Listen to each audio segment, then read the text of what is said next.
way back in 1904, a full decade before World War I, a battle took place that was basically a terrifying dress rehearsal for the industrial slaughter to come. We're talking about the Siege of Port Arthur, a conflict that would literally change the face of modern warfare. So, at the very heart of the Russo-Japanese War was this single prize, Port Arthur. It was a critical deep-water naval base. For the rising Japanese Empire, taking it was absolutely essential. For the Russian Empire, holding on to it was all about national pride and power in the Pacific. What happened next was a brutal 5-month ordeal that left the world just stunned. And you have to understand, this wasn't just any old port.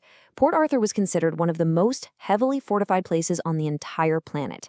The Russians had spent years turning the hilly terrain into this absolute nightmare of a fortress, with overlapping fields of fire, concrete bunkers, and deep, deep trenches. It was designed to be completely unbreachable. Now, if you look at the numbers, the Japanese Third Army under General Nogi had a pretty clear 3-to-1 advantage in troops. But, and this is a big but, look at the artillery. The Russians actually had a few more guns.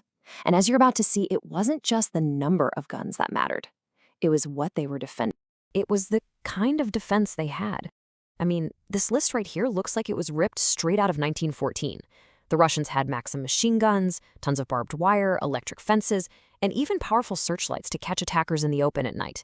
They'd even taken huge naval guns off their own warships and bolted them into the hills. This wasn't a 19th century fort, it was a 20th century killing ground. So facing this modern fortress was the Japanese commander General Nogi.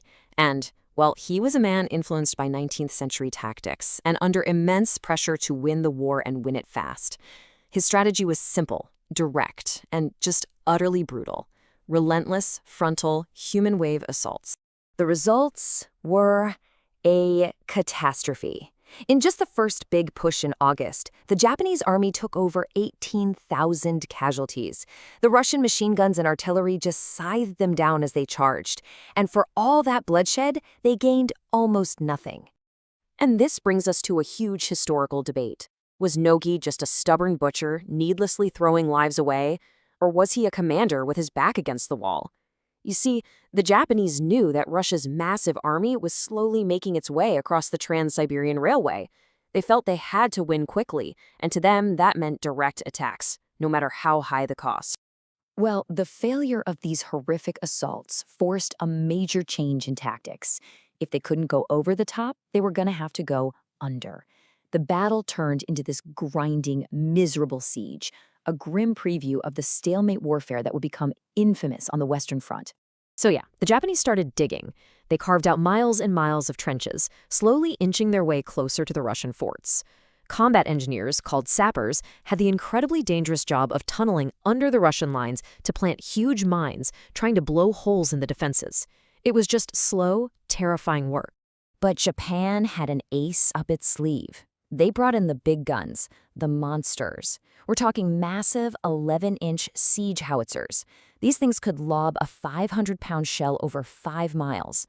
The Russians nicknamed them roaring trains because of the sound they made flying through the air.